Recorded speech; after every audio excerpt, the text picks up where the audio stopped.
மக்களே, welcome back to my channel. இன்னைக்கு இந்த vlogல நம்ம என்ன பார்க்க போறோம்னு பார்த்தீங்கன்னா, நம்மளோட சென்னை சைதாப்பேட் ஃபேமஸ் சைதாப்பேட் வடகறி ரெசிபி தான் நான் உங்களுக்கு இந்த vlogல ஷேர் பண்ண போகிறேன். இதை கண்டிப்பாக நீங்கள் ட்ரை பண்ணி பாருங்கள். இட்லி, தோசை, பூரி, சப்பாத்திக்கு எல்லாத்து கூட சாப்பிட டேஸ்ட் சூப்பராக இருக்கும். வாங்க எப்படி செய்யலான்னு பார்க்கலாம். ஃபஸ்ட்டு நம்ம வடகறிக்கு செய்ய தேவையான பொருள் என்னெல்லாம் பார்த்துக்கலாம். அதுக்கு நான் பார்த்தீங்கன்னா 3/4 கப் அளவுக்கு கடலைப்பருப்பு ஏற்கனவே ஒரு 2 hours கிட்ட நான் ஊற வச்சு அதில் இருக்க தண்ணியெல்லாம் ஃபில்டர் பண்ணி வச்சுருக்கேன். அது கூடவே ஒரு மீடியம் சைஸ் வெங்காயம், தக்காளி ரெண்டுமே தனித்தனியாக குட்டி குட்டியாக கட் பண்ணி வச்சுருக்கேன். கூட கொஞ்சம் கருவேப்பிலை, 2 பச்சை மிளகா, இஞ்சி பூண்டு பேஸ்ட்டு, அது கூடவே குட்டி குட்டியாக கட் பண்ண புதினா, கொத்தமல்லி, அப்புறம் பிரியாணி ஸ்பைசஸ் தாளிப்புக்கு இது எல்லாமே தான். இது சோம்பு.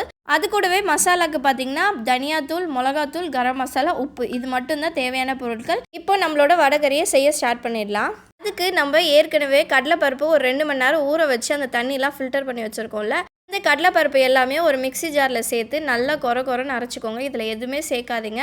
கொரன்னு அரைச்சி எடுத்துக்கிட்டிங்கன்னா தான் உங்களுக்கு டேஸ்ட் நல்லாயிருக்கும். அரைக்கும் போது உங்களுக்கு தண்ணி தேவைப்பட்டுச்சுன்னா அப்போ நீங்கள் கொஞ்சம் கொஞ்சமாக ஸ்பூனில் தண்ணி சேர்த்து நல்லா கொரன்னு அரைச்சிக்கோங்க. நிறைய தண்ணி சேர்த்துட்டிங்கன்னா அப்புறம் உங்களுக்கு ரொம்ப தண்ணியாக இருக்கும். ஸோ கம்மியாகவே தண்ணி சேர்த்துக்கோங்க. இப்போ நம்ம ஜாரில் சேர்த்தாச்சு.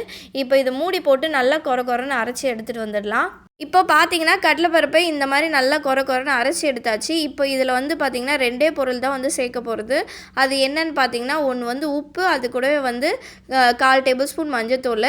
ஸோ உப்பு இந்த கடலைப்பருப்புக்கு தேவையான உப்பு மட்டும் சேர்த்துக்கோங்க. அதுக்கப்புறம் வடகறிக்கு தேவையான உப்பு நம்ம அப்போ சேர்த்துக்கலாம்.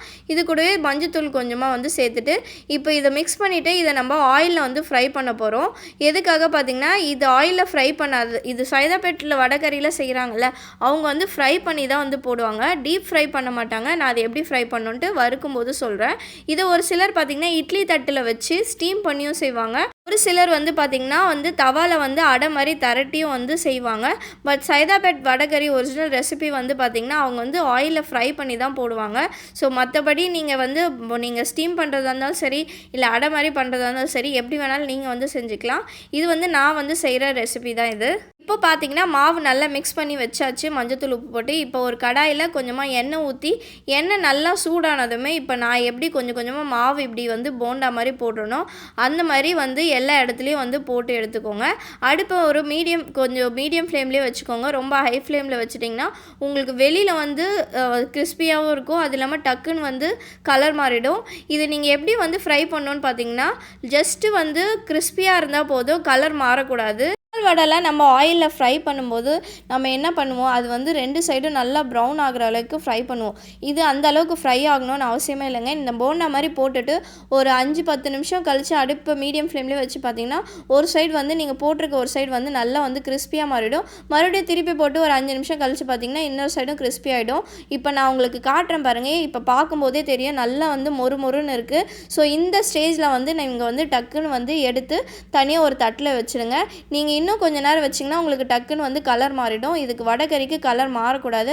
அப்புறம் உங்களுக்கு அந்த டெக்ஸ்டரே உங்களுக்கு கிடைக்காது. ஸோ இந்த ஸ்டேஜில் எல்லாத்தையும் எடுத்துக்கலாம். இதே மாதிரி பேலன்ஸ் இருக்க மாவையும் பார்த்தீங்கன்னா குட்டி குட்டியாக இதே மாதிரி போண்டாவோ ஆயிலில் போட்டு நல்லா ஃப்ரை பண்ணி வீட்டில் நானே எடுத்து வச்சுருக்கேன். இதை நீங்கள் கையிலேயே பெசிட்டிங்கன்னா உதிரியாக ஆகிடும். இது மாதிரி உதிரியாக பண்ணி தனியாக ஒரு சைடு வச்சுருங்க. இப்போது அதே கடாயில் கொஞ்சமாக ஒரு 2 டேபிள் ஸ்பூன் எண்ணெய் போட்டால் போதும். அதுக்கு நம்ம தனியாக இப்போ எடுத்து வச்சுருக்கோம்ல தாளிப்புக்கு சோம்பு, அப்புறம் பிரியாணி ஸ்பைசஸ்லாம், இது எல்லாமே சேர்த்து நல்லா பொரியிற அளவுக்கு நல்லா லைட்டாக சாட்டே பண்ணிக்கோங்க. இப்போ நம்மளோட சோம்பு நல்லா பொரிஞ்சதும் இப்போ நம்ம எடுத்து வச்சுருக்க வெங்காயம் குட்டி குட்டியாக கட் பண்ணி வச்சுருக்கோம்ல, வெங்காயம், கருவேப்பிலை, அது கூடவே 2 பச்சை மிளகாலாம் சேர்த்து நல்லா வெங்காயத்தை நல்லா வதக்கிக்கோங்க. ஓரளவுக்கு வதங்கினா போதும், ரொம்ப கோல்டன் ப்ரௌன் ஆகணும்னு அவசியம் இல்லை. இந்த வெங்காயம் வதங்கும் போதே பார்த்தீங்கன்னா இது கூடவே இஞ்சி பூண்டு பேஸ்ட் ஆட் பண்ணிக்கலாம். நான் இன்றைக்கி பார்த்தீங்கன்னா ஒரு டேபிள் ஸ்பூன் ஃபுல்லாக இஞ்சி பூண்டு பேஸ்ட் ஆட் பண்ணியிருக்கேன். அதையுமே சேர்த்து இஞ்சி பூண்டு பேஸ்ட்டில் பச்சை வாசனை போகிற அளவுக்கு நல்லா வதக்கிக்கோங்க. இப்போது நம்ம இஞ்சி பூண்டு பேஸ்ட்லேருந்து பச்சை வாசனை போனதுமே இப்போ கட் பண்ணி வச்சுருக்க தக்காளியும் சேர்த்துக்கலாம். நான் இன்றைக்கி ஒரு மீடியம் சைஸ் தக்காளி ஆட் பண்ணியிருக்கேன். தக்காளியும் ஆட் பண்ணி தக்காளியை நல்லா ஒரு 2-3 நிமிஷம் வதக்கினா போதும். தக்காளி வதங்கும் போதே இது கூடவே கொஞ்சமாக புதினா, கொத்தமல்லி குட்டி குட்டியாக கட் பண்ணி வச்சுருக்கல, அது கொஞ்சமாக ஆட் பண்ணிக்கோங்க. பேலன்ஸ் லாஸ்ட்டாக ஆட் பண்ணிக்கலாம். ஆட் பண்ணி நல்லா வதக்கிக்கோங்க. நல்லா ஒரு 5 நிமிஷம் நல்லா தக்காளியை வதக்கிக்கோங்க. இப்போ நீங்கள் புதினா, கொத்தமல்லி இது கூட ஆட் பண்ணும்போது அதோட ஃப்ளேவர் நல்லாயிருக்கும். அதுக்காக தான் நான் இப்போ கொஞ்சமாக ஆட் பண்ணுறேன். இப்போ இப்போது நம்மளோட தக்காளி வந்து ஓரளவுக்கு வதங்கினதோ இது கூடவே மசாலா ஆட் பண்ணிக்கலாம். மசாலாவுக்கு நான் யூஸ் பண்ணுற இந்த சில்லி பவுடர் பார்த்திங்கன்னா எனக்கு இந்தியாவிலேருந்து வீட்டில் அரைச்சி கொடுத்தது. இது கூடவே பார்த்திங்கன்னா ஈக்குவல் ரேஷியோ ஆஃப் தனியாவும் அதே மாதிரி பாதி அளவுக்கு காஞ்ச மிளகாவும் போட்டு நல்லா வந்து அரைச்சது. ஸோ நீங்கள் வந்து தனித்தனியாக எடுக்கும்போது 1/2 டேபிள் ஸ்பூன் வந்து தனியா, 1/2 டேபிள் ஸ்பூன் சில்லி பவுடர், அது கூடவே பார்த்திங்கன்னா கொஞ்சமாக வந்து கரம் மசாலா இதெல்லாம் சேர்த்து நல்லா வந்து வதக்கிக்கோங்க. இப்போது நம்ம வடகறிக்கு தேவையான தண்ணி ஆட் பண்ணிக்கலாம். நான் இன்றைக்கி ஒரு சொம்பு அளவுக்கு தண்ணி ஆட் பண்ணியிருக்கேன். தண்ணி பொறுத்த வரைக்கும் உங்களுக்கு எவ்வளோ தண்ணி தேவையோ அந்த அளவுக்கு ஆட் பண்ணிக்கோங்க. இல்லைனா நீங்கள் அந்த கடலைப்பருப்பு நம்ம வறுத்து வச்சுருக்க கடலைப்பருப்பை ஆட் பண்ணிவிட்டு கடைசியாக திக்காக இருக்கிற மாதிரி இருந்துச்சுன்னா நீங்கள் அதுக்கப்புறம் கூட தண்ணி ஆட் பண்ணி கொஞ்ச நேரம் கொதிக்க விட்டிங்கன்னா உங்களுக்கு கரெக்டாக இருக்கும். ஸோ இப்போ தண்ணி ஆட் பண்ணிவிட்டு இப்போ நல்லா வந்து இந்த தண்ணி கொதிக்கணும். ஸோ தட்டு போட்டு நல்லா கொதிக்கிற வரைக்கும் வெயிட் பண்ணலாம். இப்போ பார்த்தீங்கன்னா நம்ம தண்ணி சேர்த்து ஒரு 5 நிமிஷம் இருக்கும் தட்டு போட்டு க்ளோஸ் பண்ணி இந்த அளவுக்கு நல்லா கொதிக்கணும். இப்போ இந்த ஸ்டேஜில் வந்து பார்த்திங்கன்னா நம்ம இப்போ வறுத்து வச்சுருக்கோம்ல அந்த கடலைப்பருப்பை அதை இப்போ என்ன பண்ண போகிறோன்னு பார்த்திங்கன்னா இப்போ நான் காட்டுறேன் பாருங்கள். இந்த மாதிரி கையிலேயே நல்லா பிசைஞ்சிக்கிட்டால் கொரன்னு ஆகிடும் குட்டி குட்டி பீஸாக. இப்போ இது கூட சேர்த்துட்டு எல்லாத்தையும் சேர்த்துட்டு இப்போ நம்ம இது கூடவே வந்து நம்ம வடகறிக்கு தேவையான உப்பு சேர்த்து நல்லா வந்து மிக்ஸ் பண்ணி விட போகிறோம். இப்போ மிக்ஸ் பண்ணிவிட்டு என்ன பண்ண போகிறோன்னு பார்த்திங்கன்னா இப்போ தட்டு போட்டு மூடிட்டு நம்ம ஒரு 10 நிமிஷம் வெயிட் பண்ணணும். அந்த மசாலா இந்த வடகறியில் இருக்கிற மசாலாலேருந்து எண்ணெய் திரிஞ்சு வரும். ஸோ அந்த ஸ்டேஜ் வரைக்கும் நம்ம வந்து வெயிட் பண்ணணும். ஸோ இப்போ வந்து நல்லா வந்து மிக்ஸ் பண்ணிக்கலாம். ஸோ பாருங்கள் உங்களுக்கு மிக்ஸ் பண்ணும்போதே உங்களுக்கே தெரியும் நான் கொஞ்சமாக தண்ணி ஆட் பண்ணேன். இப்போ இந்த மாதிரி இருக்கும்போது உங்களுக்கு தண்ணி இன்னும் வந்து அதிகமாக இன்னும் கொஞ்சம் ஆட் பண்ணனாலும் நீங்கள் ஆட் பண்ணிவிட்டு நல்லா கொதிக்க விடணும். தண்ணி ஆட் பண்ணிவிட்டு அப்படியே விட்டுறாதீங்க, நல்லா கொதிக்க விடணும். வடகறி வந்து டேஸ்ட் நல்லாயிருக்கும். இப்போ நம்ம தட்டு போட்டு ஒரு 10 நிமிஷம் இருக்கும். பாருங்கள் உங்களுக்கு பார்க்கும்போதே தெரியும் நல்லா வந்து அந்த மசாலாவில் நம்ம அந்த கடலைப்பருப்பில் உள்ள அப்சர்வ் ஆகி எவ்வளோ சூப்பராக வந்து வந்திருக்குன்னுட்டு. இந்த ஸ்டேஜில் ஒரு டேபிள் ஸ்பூன் நெய் விட்டு குட்டி குட்டியாக கட் பண்ணி வச்சுருக்க புதினா கொத்தமல்லியும் சேர்த்து நல்லா வந்து கலந்து விட்டுட்டு அடுப்பு ஆஃப் பண்ணிங்கன்னா சூப்பரான சைதாப்பேட் வடகறி ரெடி ஆகிடுச்சுங்க. நான் இங்கே கேரளா வந்து இந்த ஃபுட் பிஸ்னஸ் வந்து ஸ்டார்ட் பண்ணி ஒரு 2 கஸ்டமருக்கு பார்த்திங்கன்னா நான் இந்த வடகறி வந்து செஞ்சுருந்தேன். அவங்க வந்து பார்த்திங்கன்னா இடியாப்பம் வாங்குறதா சொல்லியிருந்தாங்க. இடியாப்பத்துக்குமே இந்த வடகறி அவ்வளோ சூப்பராக இருந்ததுங்க. இங்கே நிறைய பேருக்கு பார்த்திங்கன்னா நம்ம ஊரில் இருக்கும்போது நம்ம ஊர் இந்த வடகறிலாம் சாப்பிட்ருக்காங்க.